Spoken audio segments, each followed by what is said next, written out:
Hey everyone, welcome to the channel. आज के इस सेशन में हम सीखेंगे molar mass of substance. Gram atomic mass and atomic mass के डिफरेंसेस को समझने के बाद अब वक्त आ गया है मोलर मास को समझा जाए। बस एक छोटी सी रिक्वेस्ट है, अगर चैनल पर नए हैं तो प्लीज़ चैनल को सब्सक्राइब करें, साथ में बेल आइकन को हिट करें और इस वीडियो को एंड तक देखें। So let's begin the video.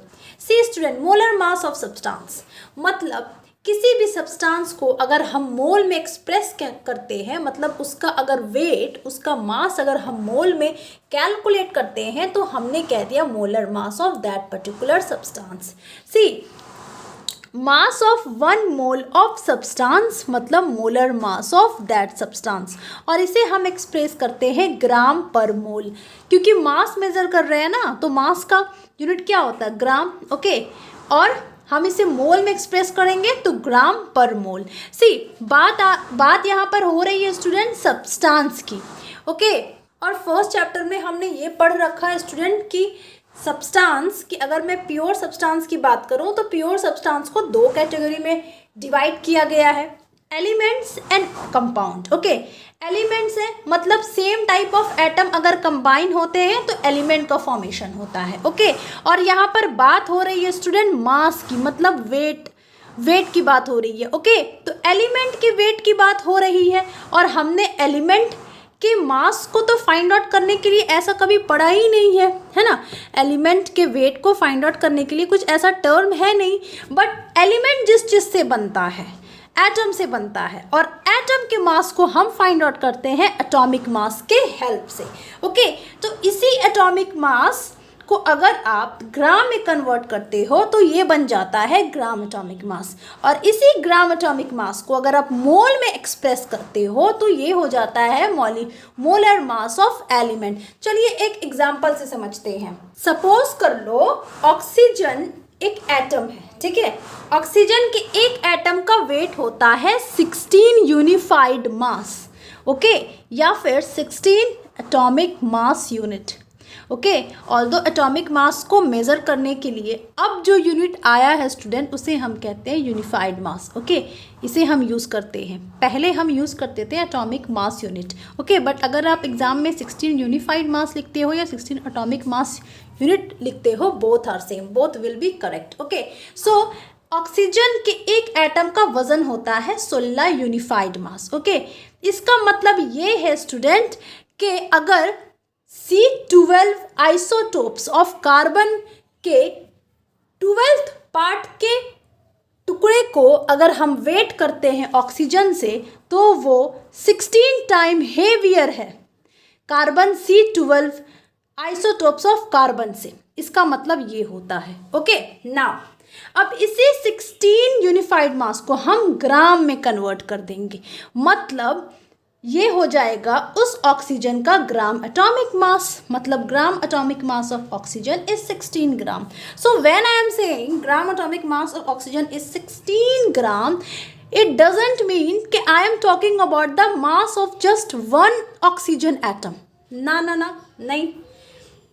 Atomic mass of oxygen मतलब ऑक्सीजन के एक एटम का वजन है 16 unified mass, and gram atomic mass of oxygen मतलब इतना ही, मतलब ये जो 16 यूनिफाइड मास ऑफ ऑक्सीजन है ना, इतना ही और ऑक्सीजन आप लेते हो और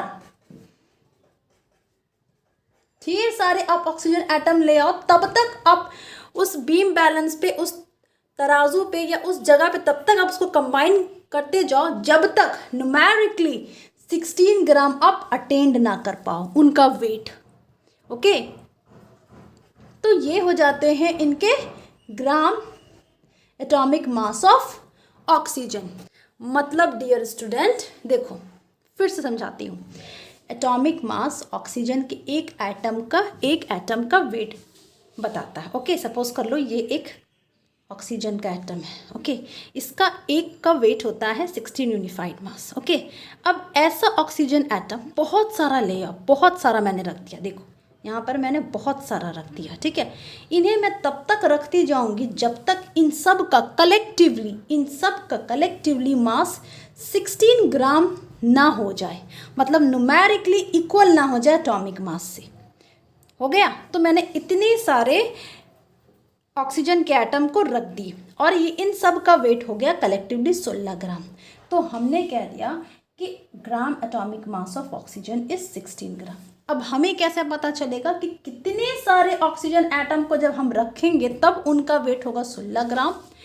तो इसे हम कहते हैं स्टूडेंट, इसके लिए कंसेप्ट आया है मोल, है ना। मतलब हम 1 मोल ऑफ ऑक्सीजन को रखेंगे तो उनका वेट होगा 16 ग्राम, और 1 मोल ऑफ ऑक्सीजन में या 1 मोल ऑफ एनी एटम में, एनी एलिमेंट में 6.022 into 10 to the power atoms होते हैं। ओके, तो हमने क्या किया, हमने ये किया कि ये 16 यूनिफाइड मास है, जो एटॉमिक मास है, इसे हमने ग्राम में एक्सप्रेस कर दिया। आई रिपीट, एटॉमिक मास को हमने ग्राम में एक्सप्रेस कर दिया, तो ये हो गया gram atomic mass. As you can see here, atomic mass को ग्राम में एक्सप्रेस कर दो तो ग्राम एटॉमिक मास। इसी ग्राम एटॉमिक मास को मोल में एक्सप्रेस कर दो तो mole mass of that particular element. आप खुद ही देखो ना, 16 यूनिफाइड मास एटॉमिक मास, इसको ग्राम में एक्सप्रेस कर दिए तो 16 ग्राम है। 16 ग्राम है मतलब ये नहीं है कि ये 16 ग्राम सिर्फ एक एटम का होगा, ना ना ना। 16 यूनिफाइड मास जो एक एटम का ऑक्सीजन था, ऐसे बहुत सारे ऑक्सीजन को आप इकट्ठे कर दो, तब तक इकट्ठे करते रहो जब तक ये 16 ग्राम का ना हो जाए। तो कितने एटम को हम इकट्ठे करेंगे, तो हम इकट्ठे करेंगे 1 मोल ऑफ एटम। मतलब 1 मोल में 6.022 into 10 to the power 23 atoms आते हैं। जैसे स्टूडेंट 1 डजन में, एक दर्जन में 12 क्वांटिटी होती है ना, 16 पीस, वैसे ही एटम की दुनिया में, केमिस्ट्री की दुनिया में 1 मोल को कंसिडर किया गया है 6.022 into 10 to the power 23 particles. अब इस पार्टिकल्स में एटम भी हो सकते हैं, मॉलिक्यूल्स भी हो सकते हैं एंड आयंस भी हो सकते हैं। तो हमने कह दिया कि molar mass of oxygen element is 16 gram per मोल। क्यों? बिकॉज हम इस ग्राम एटॉमिक मास को मोल में कन्वर्ट कर रहे हैं, तो मोल की भी तो यूनिट लिखेंगे ना। जैसे हमने एटॉमिक मास को ग्राम में कन्वर्ट किया तो इसकी यूनिट को हटा करके ग्राम लिख दिया। सिमिलरली ग्राम एटॉमिक मास को हमने कन्वर्ट किया मोल में, तो हमने 16 ग्राम पर मोल लिख डाली। Okay, so 1 mole of oxygen element is 16 gram per मोल। इसका ये मतलब है स्टूडेंट कि ऑक्सीजन एलिमेंट के 1 मोल में 6.022 into 10 to the power 23 atoms of oxygen present होते हैं। ओके, तो 2 मोल ऑफ ऑक्सीजन का वेट क्या होगा? सो सिंपल, 2 को आप मल्टीप्लाई कर दो इतने टाइप्स ऑफ एटम से, इतने नंबर्स ऑफ एटम से मल्टीप्लाई कर दो। और अगर 5 मोल ऑफ ऑक्सीजन बोलूँगी तो आप 5 से मल्टीप्लाई कर दो। अगर मैं बोलती हूँ 6 मोल ऑफ हीलियम, चलो मैं हीलियम लेती हूँ, है ना, तो हीलियम के एटॉमिक वेट क्या होते हैं? 2 यूनिफाइड मास। ओके, अब इन्हें ग्राम में कन्वर्ट करना मतलब 2 ग्राम, अब इन्हें मोल में कन्वर्ट करना है मतलब 2 ग्राम पर मोल। और जब बात करूंगी मैं यहाँ पर 6 मोल की, तो 6 से 2 को मल्टीप्लाई कर दो, मतलब 12 ग्राम per mole is the molar mass of helium element. I hope चीज़ें क्लियर हो गई होंगी। तो जब एलिमेंट्स की बात होगी मतलब एटम की बात होगी, एटम की बात होगी तो एटॉमिक मास की बात होगी, एटॉमिक मास की बात होगी मतलब ग्राम में एक्सप्रेस करना है तो ग्राम एटॉमिक मास की बात होगी, ग्राम एटॉमिक मास की बात होगी मतलब मोल में कन्वर्ट करना है तो मोलर मास ऑफ एलिमेंट की बात होगी। Similarly is with compound substance, या तो प्योर सब्सटेंस एलिमेंट के होंगे या तो कंपाउंड के होंगे। अगर कंपाउंड के होंगे तो मतलब डेफिनेटली वो मॉलिक्यूल्स के बने होते होंगे। Why? Because same type of molecules combines to give compound, we all know that, है ना। Same type of molecules combines to give compound. जैसे सपोज कर लो H2 एक मॉलिक्यूल है, अब ऐसे अब ढेर सारे H2O मॉलिक्यूल्स को रख दो एक कंटेनर में, तो मैंने कह दिया अब ये मॉलिक्यूल नहीं रहे, अब तो ये कंपाउंड होंगे। वाई? बिकॉज इसमें बहुत सारे मॉलिक्यूल प्रेजेंट है। और कैसे मॉलिक्यूल प्रेजेंट है? Same type of molecule present है ना, तो ये मॉलिक्यूल हो गए। अब जब मॉलिक्यूल के मास की बात होगी तो मॉलिक्यूलर मास कहेंगे। इसी मॉलिक्यूलर मास को ग्राम में कन्वर्ट करेंगे तो ग्राम मॉलिक्यूलर मास। इसी ग्राम मॉलिक्यूलर मास को बहुत रेगुलरली बोल रही हूँ, ओके। इसी ग्राम मॉलिक्यूलर मास को मोल में कन्वर्ट करेंगे तो molar mass of molecule, okay, या मोलर मास ऑफ कंपाउंड भी बोल सकते हो, बिकॉज कंपाउंड तो अल्टीमेटली मॉलिक्यूल्स के बनते हैं ना। तो हमें ये समझ में आता है स्टूडेंट कि gram atomic mass of element कुछ नहीं, मोलर मास ऑफ एलिमेंट, मतलब अब gram atomic mass of element और molar mass of element both are same thing, बस इनकी यूनिट अलग है, मतलब इनके सिर्फ यूनिट अलग है, ओके, वैल्यू सेम है। जैसे अभी मैंने एग्जांपल दिया, ऑक्सीजन की ग्राम एटॉमिक मास होती है स्टूडेंट 16 ग्राम, इन्हें मोल में कन्वर्ट करना है तो 16 ग्राम पर मोल हो जाएंगे। फ़र्क इन दोनों में बहुत ज़्यादा है, ठीक है, बहुत ज़्यादा। क्या है कि हमने बोला कि आप बहुत सारे ऑक्सीजन एटम को कंबाइन कर दो, तब तक कंबाइन कर दो जब तक ये 16 ग्राम इनका वेट ना हो जाए, ठीक है, हो गया।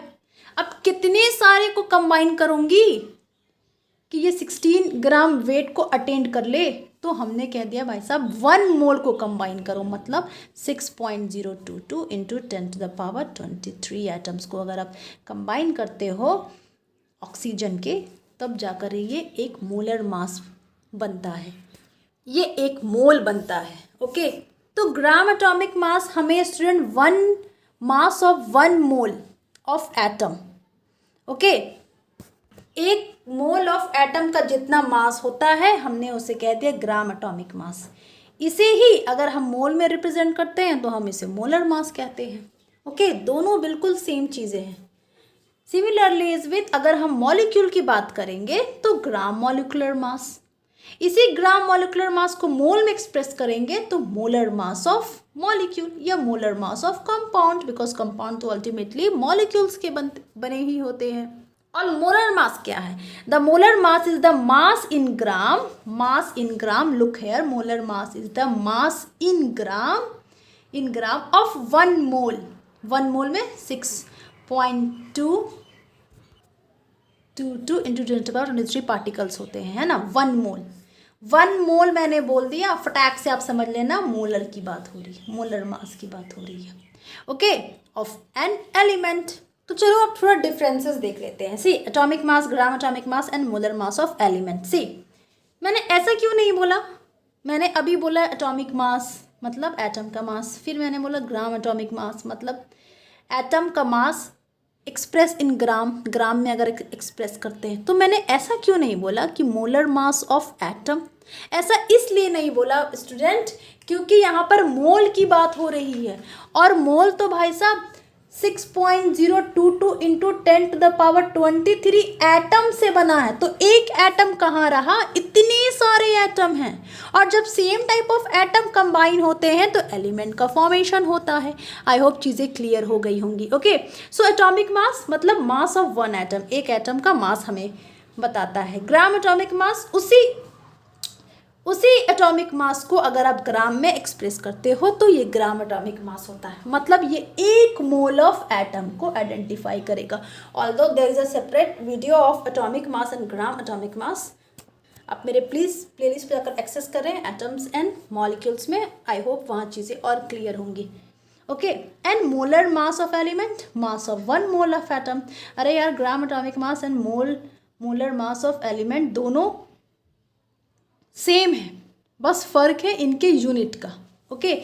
यहाँ पर हमें पता नहीं है कितना नंबर, और मोल में हमें पता चलता है कि अच्छा ये 6.022 इंटू 10⁻23 एटम्स है, ओके। वैसे आप ग्राम एटॉमिक मास में भी लिख सकते हो, ये गलत तो होगा नहीं, ओके। सी एटॉमिक मास, जैसे ऑक्सीजन 16 यूनिफाइड मास, मतलब ऑक्सीजन के एक एटम का मास है ये। ग्राम एटॉमिक मास 16 ग्राम, मतलब बहुत सारे ऑक्सीजन को आप कंबाइन कर लो तो ये उनका वेट 16 ग्राम होना चाहिए, मतलब इतने ऑक्सीजन को कंबाइन करते जाओ जब तक उनका वेट 16 ग्राम ना हो जाए। अब कितने ऑक्सीजन को कंबाइन करना है, तो 6.022 इंटू 10⁻23 एटम्स, और ये हमें बताता है मोलर मास, मतलब 1 मोल में इतना प्रेजेंट है, ओके। मतलब 1 मोल ऑक्सीजन एलिमेंट में 6.22 इंटू 10⁻23 एटम्स प्रेजेंट होते हैं, ओके। यूनिफाइड मास, सॉरी एटॉमिक मास के यूनिट होते हैं यूनिफाइड मास, जिसे हम नोट करते हैं कैपिटल यू से। ओके, ग्राम एटॉमिक मास के यूनिट होते हैं ग्राम। ओके, और ग्राम एटॉमिक मास की जब बात होगी तब हम डील करेंगे एटम से और आयन से। मोलर मास ऑफ एलिमेंट में हम डील करेंगे एलिमेंट से और इनकी यूनिट होती है ग्राम पर मोल। मतलब अल्टीमेटली हमें ये समझ में आता है स्टूडेंट कि एटॉमिक मास को ग्राम एक्सप्रेस कर दो, ठीक है, तो ये ग्राम एटॉमिक मास हो जाएगा। इसी ग्राम एटॉमिक मास को मोल में एक्सप्रेस कर दो तो ये मोलर मास हो जाएगा। ओके, और इन सभी के यूनिट हैं। और जब मैं बात करूँगी molecular mass, gram molecular mass and molar mass of a compound में स्टूडेंट, तो मॉलिक्यूलर मास मतलब एक मॉलिक्यूल का वेट ये फाइंड आउट करने में हेल्प करता है। जैसे वाटर बने होते हैं हाइड्रोजन के 2 एटम और ऑक्सीजन के 1 एटम कंबाइन होते हैं तो वाटर का एक मॉलिक्यूल बनता है, ठीक है। अब ये मॉलिक्यूलर मास, देखो नाम ही बता रहा है मॉलिक्यूलर मास मतलब मॉलिक्यूल का मास, तो एक मॉलिक्यूल का मास ये हमें बताता है। ग्राम मॉलिक्यूलर मास, उसी मॉलिक्यूलर मास को आप ग्राम में कन्वर्ट कर दो, जैसा हमने एटॉमिक मास को ग्राम एटॉमिक मास में कन्वर्ट किया था। सिमिलरली मॉलिक्यूलर मास को ग्राम में कन्वर्ट कर दो तो ग्राम मॉलिक्यूलर मास। और मॉलिक्यूलर मास को हम फाइंड आउट कैसे करते हैं इसकी एक सेपरेट से वीडियो है, बट फिर भी आप यहाँ पर देख लो एटम्स एंड मॉलिक्यूल्स प्लेलिस्ट में आप जाकर के एक्सेस करना। जैसे वाटर का एक मॉलिक्यूल हमें पता करना है, एक मॉलिक्यूल का वेट कितना होता है, मास ऑफ 1 मॉलिक्यूल ऑफ वाटर। तो हमने क्या किया, सबसे पहले हम देखेंगे कि वाटर में कौन कौन से एटम प्रेजेंट है। हाइड्रोजन एटम प्रेजेंट है एंड ऑक्सीजन एटम प्रेजेंट है। अब अगर हाइड्रोजन एटम प्रेजेंट है तो कितने हाइड्रोजन एटम प्रेजेंट है, 2 हाइड्रोजन एटम प्रेजेंट है। ओके, तो हमने हाइड्रोजन एटम के एटॉमिक मास को 2 से मल्टीप्लाई कर दिया एंड ऑक्सीजन के एटॉमिक मास को ऐड कर दिया। After doing the calculation we get 18 unified mass. Okay, अब इसी मॉलिक्यूलर मास को ग्राम में कन्वर्ट कर दो, मतलब ये 18 ग्राम हो जाएगा, बस यूनिट चेंज हो जाएगी। ओके, और जब मैं कहती हूँ कि इसी ग्राम मॉलिक्यूलर मास को मोलर में कन्वर्ट कर दो तो आपका जवाब होना चाहिए 18 ग्राम पर मोल।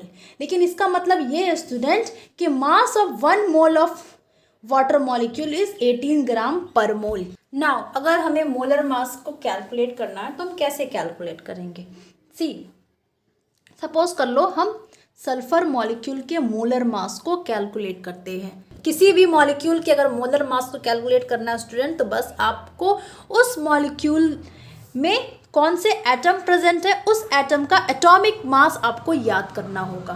और एटॉमिक मास हम कैसे समझेंगे इसकी भी एक सेपरेट से वीडियो है, मैंने प्लेलिस्ट, आप प्लीज़ प्लेलिस्ट पे जाकर एक्सेस करें एटम्स एंड मॉलिक्यूल्स में, मैंने शॉर्ट ट्रिक वहाँ पर समझा रखा है। सपोज कर लो सल्फर मॉलिक्यूल का सिंबल होता है, एक सल्फर मॉलिक्यूल में 8 सल्फर एटम होते हैं। ओके, तो मास ऑफ सल्फर 32 और कितने प्रेजेंट है 8, मल्टीप्लाई करने के बाद हमें मिलता है 256 ग्राम पर मोल, क्योंकि हम मोलर मास निकाल रहे हैं। Okay, similarly is with hydrochloric acid HCl में देखो कौन कौन से एटम प्रेजेंट है, हाइड्रोजन एंड क्लोरीन। हाइड्रोजन के मास क्या होते हैं 1, क्लोरीन के मास क्या होते हैं 35.5। After doing the calculation we get 36.5 gram per mole. देखो मोल निकाल रहे हैं ना तो ग्राम पर मोल लिखेंगे। ओके, अगर ग्राम एटॉमिक मास क्वेश्चन हमसे पूछता है तो हम सिर्फ ग्राम लिखेंगे। Okay, similarly is with nitric acid. Nitric acid का फॉर्मूला होता है HNO3, ठीक है। तो mass of hydrogen plus mass of nitrogen plus mass of oxygen, कितने ऑक्सीजन 3 ऑक्सीजन, ठीक है। तो 3 से मल्टीप्लाई करेंगे, पूरे कैलकुलेशन करने के बाद हमें मिलता है 63 ग्राम पर मोल। मतलब नाइट्रिक एसिड के एक मॉलिक्यूल को अगर हम मोल में एक्सप्रेस करते हैं तो हमें मिलता है 63 ग्राम per mole. Okay, I hope सारी कन्फ्यूजन आपकी इस वीडियो में दूर हो गई होगी। अगर वीडियो पसंद आई तो प्लीज़ मेरे चैनल को सब्सक्राइब करें, वीडियो को शेयर करें, लाइक करें, कमेंट में कुछ अगर डाउट है तो प्लीज़ शेयर करें। Thank you for watching, God bless you all.